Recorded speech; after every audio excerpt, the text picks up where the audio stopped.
Primeira parte do Livro dos Espíritos, na introdução, item 16. Resta-nos ainda examinar duas objeções únicas que realmente merecem este nome, porque se baseiam em teorias racionais. Ambas admitem a realidade de todos os fenômenos materiais e morais, mas excluem a intervenção dos espíritos. Sendo a primeira dessas teorias, todas as manifestações atribuídas aos espíritos não seriam mais do que efeitos magnéticos. Os médiuns se acham num estado em que poderia chamar sonambulismo desperto, fenômeno de que podem dar testemunho todos os que hão estudado o magnetismo. Então, ele está falando aqui que tem que estudar duas situações que levam em consideração os efeitos materiais e morais, mas não leva em consideração os espíritos, e sim ao magnetismo. Mas de onde vem o magnetismo? De onde vem o conhecimento que transcende as possibilidades do médium? Se o médium tem conhecimentos que transcendem em muito as suas possibilidades, então tem que ter um fator também com conhecimento, com inteligência, além daquele meio onde nós estamos. Nesse estado, as faculdades intelectuais adquirem um desenvolvimento anormal. O círculo das operações intuitivas se amplia para além das raias da nossa percepção ordinária. Assim sendo, o médium tiraria de si mesmo, e por efeito de sua lucidez, tudo o que diz e todas as noções que transmite, mesmo sobre os assuntos que mais estranhos lhe sejam quando em estado habitual. Então, o médium tem todo um potencial dentro de si, mesmo ele estando no dia a dia, independente dele saber ou não saber, estando ou não a par daqueles assuntos, ele tem aquele conhecimento interno. Então todos os médiuns seriam grandes gênios, desde que entrassem em transe. E de onde vem essa genialidade? Então seria uma reencarnação anterior, onde o médium era portador de todos aqueles conhecimentos. Logicamente que em encarnações anteriores ele estudou relativamente aquele assunto, mas não é só isso o suficiente para explicar tantos fenômenos, tantas diferenças, tantas anomalias. Assim, todos nós vamos caminhando e vamos procurando entender, compreender os ensinamentos para nos aprimorarmos e para estarmos sempre melhores. Não seremos nós quem conteste o poder do sonambulismo, cujos prodígios observamos estudando-lhe todas as fases durante mais de 35 anos. Concordamos em que, efetivamente, muitas manifestações espíritas são explicadas por esse meio. Muitas manifestações espíritas são explicadas através de sonambulismo. Por quê? A pessoa em estado sonambúlico, ele entra em contato com os espíritos e passa uma série de informação, mas nem sempre ele fala que está conversando com o espírito. Mas teve um caso que está relatado, acho que no Livro dos Médiuns, que o jovem fala assim: agora o meu amigo espírito doutor não está aqui, eu não posso receitar. Que ele fazia as receitas em estado sonambúlico, mas só se o espírito tivesse. Então, mostrando que em estado sonambúlico ele era médium de alguém. Contudo, uma observação cuidadosa e prolongada mostra grande cópia de fatos em que a intervenção do médium, a não ser como instrumento passivo, é materialmente impossível. Aos que partilham dessa opinião, como aos outros, diremos: vede e observai, porque certamente ainda não viste tudo. Antes de dar uma opinião, antes de taxar isso é assim, vede e observai, porque certamente ainda não viste tudo. Nós não vamos condenar o magnetismo, não vamos condenar o sonambulismo. Até mesmo, como disse Kardec, ele estudou por mais de 35 anos. Então ele sabia de todo o poder, de todo o envolvimento que tinha o magnetismo e o sonambulismo na produção de certos fenômenos. Mas ficar só nisso ainda não é tudo. Opor-lhes-emos, em seguida, duas considerações tiradas da própria doutrina deles. De onde veio a teoria espírita? É um sistema imaginado por alguns homens para explicar os fatos? De modo algum. Quem então a revelou? Principalmente esses médiuns cuja lucidez exaltais. A pessoa está falando que não existe, que tem todo um potencial que a pessoa carrega em si, Mas os médiuns, em estado de êxtase, em estado de transe, seja sonambúlico ou um transe mais natural, eles, então, passavam as informações de que eram os espíritos que estavam se comunicando. Como ir contra? Ora, se essa lucidez é tal como a supondes, por que teriam eles atribuído aos espíritos o que em si mesmos hauriam? Como teriam dado sobre a natureza dessas inteligências extra-humanas as informações precisas, lógicas e tão sublimes que conhecemos? Uma de duas: ou eles são lúcidos ou não são. Então, aquilo que diziam sobre os médiuns, na forma com que diziam sobre os médiuns, tinha uma interrogação muito grande que deveria ser observada, que deveria ser entendida para que as coisas acontecessem de uma forma mais natural, que as coisas acontecessem de uma forma mais compreensível. Se o são, e se pode confiar na sua veracidade, não haveria meio de admitir-se, sem contradição, que não estejam com a verdade.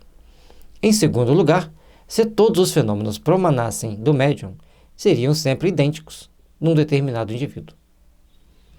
O Kardec ele tinha a capacidade de avaliar os fatos sublime. Então, primeiro, a pessoa fala que tem o magnetismo, que tem o sonambulismo. Ele concorda, plenamente, existe. Mas isso não é tudo. E aí vem, se você acha que o médium em estado de êxtase ele tem a plenitude e ele fala que é os espíritos que passam a informação, então você está se equivocando. E, por outro lado, se o médium trouxesse sempre os seus conteúdos internos, não teria tantas diferenças nas comunicações, o médium não passava tantas situações diferentes de informações e de ações e reações naturais que ele sente, que seria sempre idêntico em cada médium. Todo médium, todo indivíduo teria as mesmas características, produzia sempre os mesmos textos, já que não é assim, porque tem algo mais transcendente, como os próprios médiuns disseram, os espíritos. Jamais se veria a mesma pessoa usar de uma linguagem disparatada, nem exprimir alternativamente as coisas mais contraditórias. Esta falta de unidade nas manifestações obtidas pelo mesmo médium prova a diversidade das fontes. Ora, desde que não as podemos encontrar todas nele, forçoso é que as procuremos fora dele. Se não está tudo dentro do médium, porque a hora ele passa uma mensagem bonita, de um espírito bom, outra uma mensagem ruim, esquisita, totalmente fora de propósito.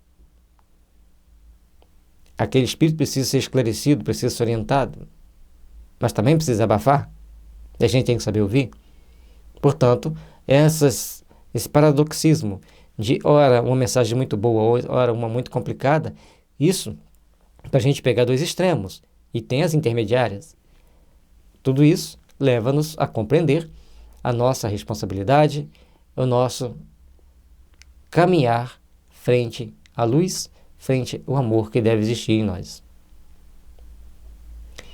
Segundo outra opinião, o médium é a única fonte produtora de todas as manifestações, mas em vez de extraí-las de si mesmo, como o pretendem os partidários da teoria sonambúlica, ele as toma do meio ambiente.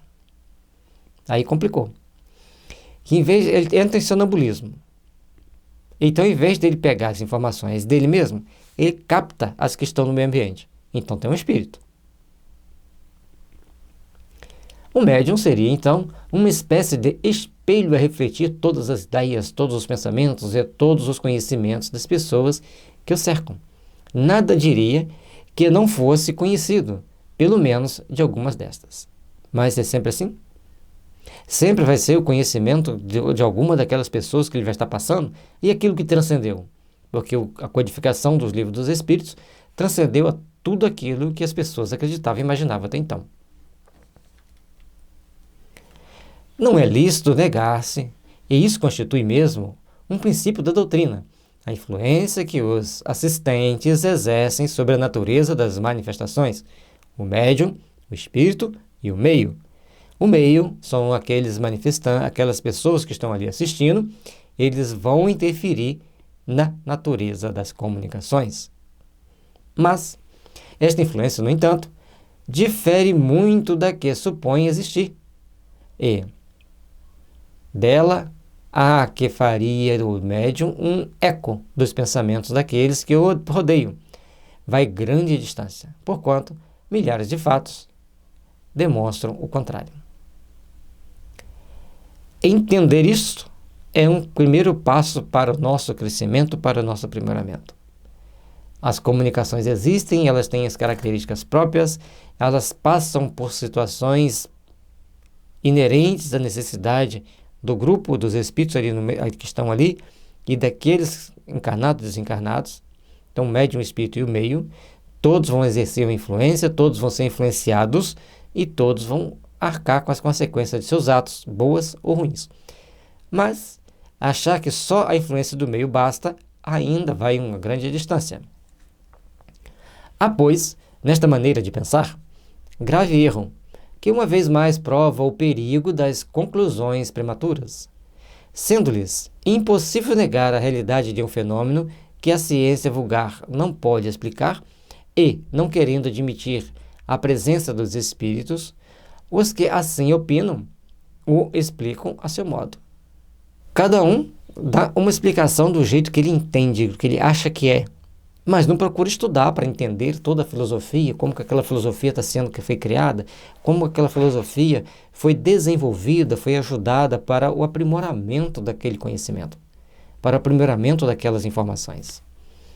Por isso precisamos trabalhar intimamente para nos fortalecer, trabalhar intimamente para nos aprimorarmos e crescermos para Deus, dentro da misericórdia divina, dentro das possibilidades que a justiça divina vem para nós oferecer nas nossas portas de crescimento. Sempre é aquela explicação que alguém quer dar para fugir da realidade transcendente da vida espiritual. E aí evocam-se de tudo: religião, amizade, Bíblia, faz uma série de evocações sem estudar nem a religião, nem a Bíblia e nem as outras ideias que eles têm em mente. Se eles avaliassem cada uma delas, veriam que o que ele está falando não bate com a realidade. Seria especiosa a teoria que sustentam se pudesse abranger todos os fatos. Tal, entretanto, não se dá. Quando se lhes demonstra, até a evidência, que certas comunicações do médium são completamente estranhas aos pensamentos, aos conhecimentos, à opinião mesmo de todos os assistentes, que essas comunicações frequentemente são espontâneas e contradizem todas as ideias preconcebidas. Eles não se embaraçam com tão pouca coisa. Ou seja, o Kardec está mostrando que essas pessoas que querem defender a ideia, por mais que a gente mostre todo esse conjunto de situações, ali tem pensamentos, conhecimentos completamente estranhos àquilo do meio que estava. Transcende, o que eles trazem transcende. Mas você acha que vai convencer os incrédulos, os contestadores? Eles arrumam outro meio de contestar. Respondem que a radiação vai muito além do círculo imediato que nos envolve. O médium é o reflexo de toda a humanidade. Que tal sorte que, se as inspirações não lhe vêm as do que se acham do seu lado, eles as vai beber fora na cidade, no país, em todo o globo e até em outras esferas. Então, o médium é um superpoderoso, um ser mágico, porque tem tantos poderes que pode ser chamado de mágico, até de, em alguns segundos e fora do planeta Terra, captar uma informação para trazer. E o que seria mais bem lógico entender e compreender a influência dos espíritos que estão ali no meio e a forma com que eles ditam suas respostas, a forma com que eles passam para nós os conhecimentos que precisamos e que devemos ter. Não me parece que, em semelhante teoria, se encontre explicação mais simples e mais provável que a do Espiritismo, visto que ela se baseia numa causa bem mais maravilhosa, bem mais consentânea de ser entendido, apesar de abstrata, muito transcendente, mas ela é muito mais palpável do que todas as outras, porque o espírito tem o conhecimento, o espírito vem, passa a mensagem com aquele conhecimento. É muito mais fácil do que achar que o médium vai ficar borboletando por aí, até mesmo sair para fora do planeta para obter a informação. Logicamente que existem fatos assim. O médium, ele estuda durante o sono, até mesmo fora do planeta, para ele sedimentar determinadas informações e poder passar as mensagens. O Chico deu grandes exemplos disso, inclusive explicando para as pessoas alguns fenômenos que ele ia buscar no plano espiritual durante suas poucas horas de sono em cursos inerentes às necessidades do trabalho. A ideia de que seres que povoam os espaços e que, em contato conosco, nos comunicam seus pensamentos, nada tem que choque mais a razão do que a suposição dessa irradiação universal vindo de todos os pontos do universo, concentrar-se no cérebro de um indivíduo. Ou seja, se os seres povoam um espaço e trazem seus pensamentos, comunicam seus pensamentos, é muito mais prático do que achar que o médium, é muito mais prático, muito mais palpável do que achar que o médium é um superpoderoso que sai buscando informações por todos os lugares do universo para concentrar em um único cérebro. Ainda uma vez, e este é o ponto capital, sobre o que nunca insistiremos bastante, a teoria sonambúlica e a que se poderia chamar revelia foram imaginadas por alguns homens. Não, são opiniões individuais criadas para explicar um fato, ao passo que a doutrina espírita não é de concepção humana. Ela foi trazida pelos espíritos, portanto, é a doutrina dos espíritos. Ela é uma doutrina que foi trazida pelos espíritos, explicada pelos espíritos, e toda a codificação é pautada nas informações dos espíritos. E os médiuns viam, ouviam e falavam. Então, cada passo da nossa conquista, cada passo do nosso entendimento, tem que ser muito bem refletido, muito bem pensado, porque todos eles estão envolvidos nesse grande arcabouço de informações necessárias ao nosso entendimento, ao nosso aprimoramento. Foi dita pelas próprias inteligências que se manifestam quando ninguém disso cogitava, quando até a opinião geral a repelia. Ora, perguntamos onde foram os médiuns beber numa doutrina que não passava pelo pensamento de ninguém na Terra. A doutrina dos espíritos, então os médiuns trouxeram-na para nós através das comunicações com os espíritos. Os médiuns, bem treinados, eles passavam as informações bem cônscios das suas responsabilidades, e a lógica das informações com dos fatos acontecidos nos leva a crer que é o melhor caminho para se entender. Perguntamos ainda mais. Por que estranha coincidência milhares de médiuns espalhados por todos os pontos do globo terráqueo e que jamais se viram, acordaram em dizer a mesma coisa? Fizeram um acordo. Como foi esse acordo? Pela mente poderosa deles se comunicando uma com a outra? É importante que a gente entender que todas as mentes estão entrelaçadas, influenciando-se umas às outras, segundo o grau de potência e de sensibilidade de cada pessoa, vai receber as informações das quais eles estão em sintonia, das quais eles gostam. Mas quando traz algo novo, algo diferente, é necessário que aquele espírito esteja sintonizado com as forças que geram aquelas energias e implementam aquela inovação e manda para a Terra. Por isso, as mentes estão entrelaçadas, mas se considerarmos só as mentes entrelaçadas, é muito pouco para entendermos a grandiosidade das comunicações espíritas. Se o primeiro médium, que apareceu na França, sofreu a influência de opiniões já aceitas na América, por que a singularidade foi ele buscá-la a 2.000 léguas além mar e no seio de um povo tão diferente pelos costumes e pela linguagem, em vez de tomar ao seu derredor? Então, as mensagens ditas que estavam acontecendo nos Estados Unidos, e ele vai sair da França para ir buscar essa informação lá, se ao meio dele, ao redor dele, tinha os fenômenos acontecendo, tinha espíritos explicando cada fato. Também ainda há outra circunstância em que não se tem atentado muito. As primeiras manifestações na França como na América, não se verificaram por meio da escrita, nem da palavra, e sim por pancadas, concordantes com as letras do alfabeto, e formando palavras e frases. Então, todas as comunicações eram por pancadas que caracterizavam as palavras, as letras para formar as palavras. Foi por esse meio que as inteligências autoras das manifestações se declararam espíritos. Ora, dado se pudesse supor a intervenção do pensamento dos médiuns nas comunicações verbais ou escritas, outro tanto não seria lícito fazer-se com relação às pancadas cuja significação não podia ser conhecida de antemão. Tudo foi sendo bem orquestrado para que a ideia se sedimentasse. Tudo foi bem orquestrado para que a ideia predominasse do aperfeiçoamento, do aprimoramento e chegar à conclusão que era a manifestação dos espíritos e depois que os médiuns mesmo poderiam produzir os fenômenos naturalmente. Por que o Espírito ensinou de uma vez, eu pego a sua mão e escrevo? Porque esses debates iam tornar-se muito mais acalorados e muito mais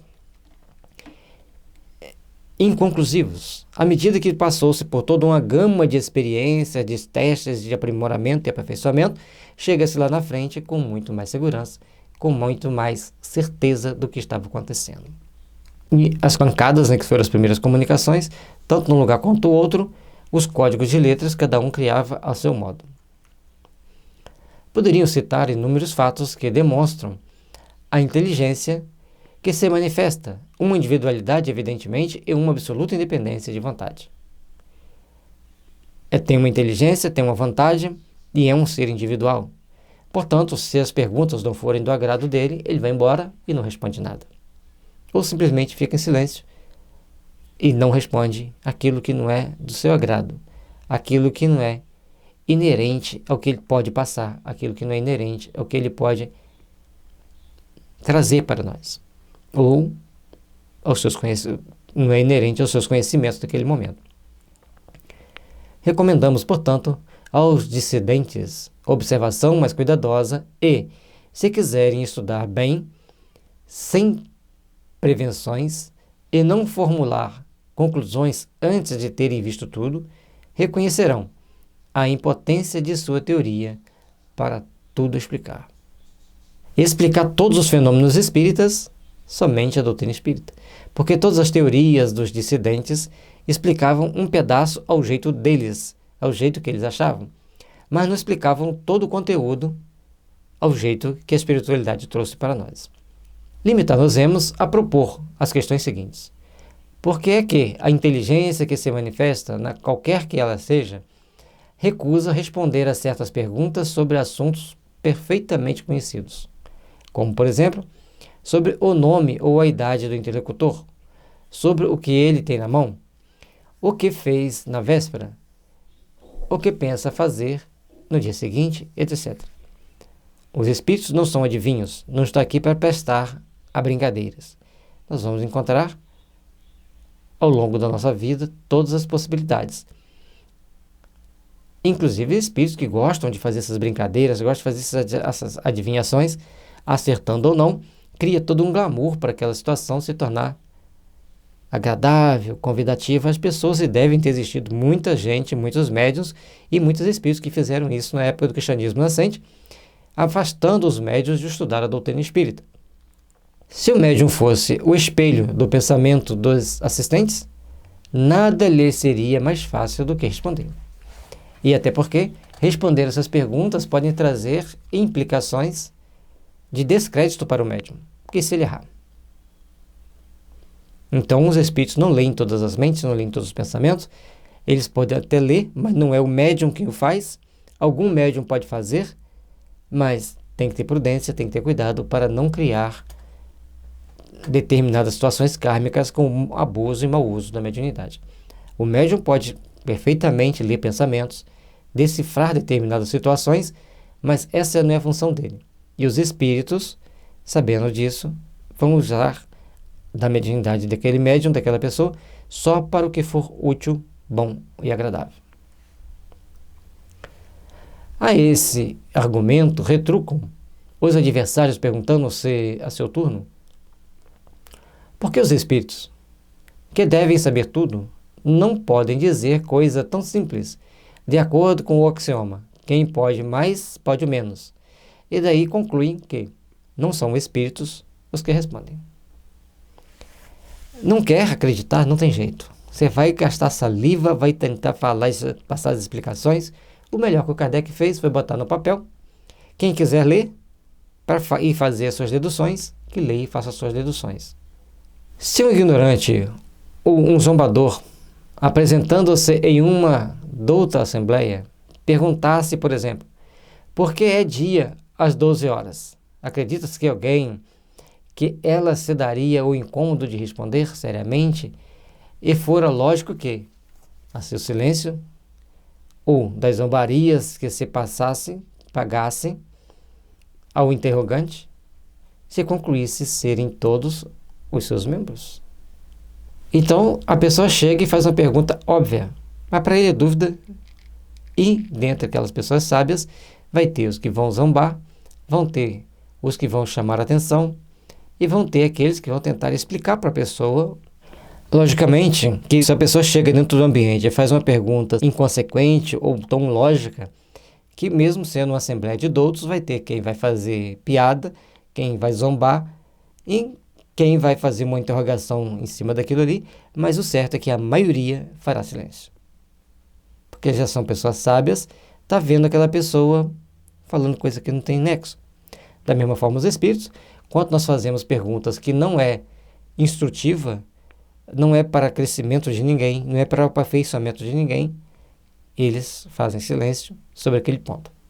Ora, exatamente porque os espíritos são superiores, é que não respondem a questões ociosas ou ridículas e não consentem de ir para a berlinda. E por isso que se calam ou declaram que só se ocupam com coisas sérias.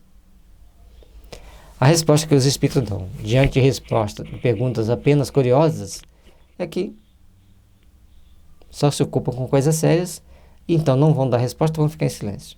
Quando existe a resposta, a gente vai procurar encontrar a resposta fazendo uma pergunta compatível e condizente com a altura do espírito que vem comunicar conosco.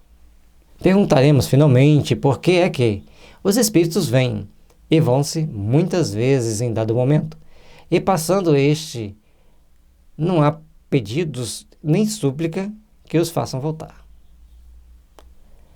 Se o médium obrasse unicamente por impulsão mental dos assistentes, é claro que, em tal circunstância, o concurso de todas as vontades reunidas haveria de estimular-lhe a clarividência.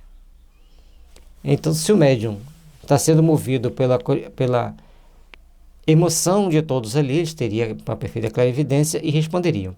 Mas como não é assim, se os espíritos vão-se, ele não tem como responder, a menos que mistifique, mas a mistificação já vai ficar bem clara para as pessoas que estão assistindo. Desde, portanto, que não cede ao desejo da Assembleia, corroborado pela própria vontade dele, é que o médium obedece a uma influência que lhe é estranha e aos que o cercam, influência que, por esse simples fato, testifica da sua independência, da sua individualidade. Os espíritos, eles vão se comunicar como podem, da forma que podem e onde podem.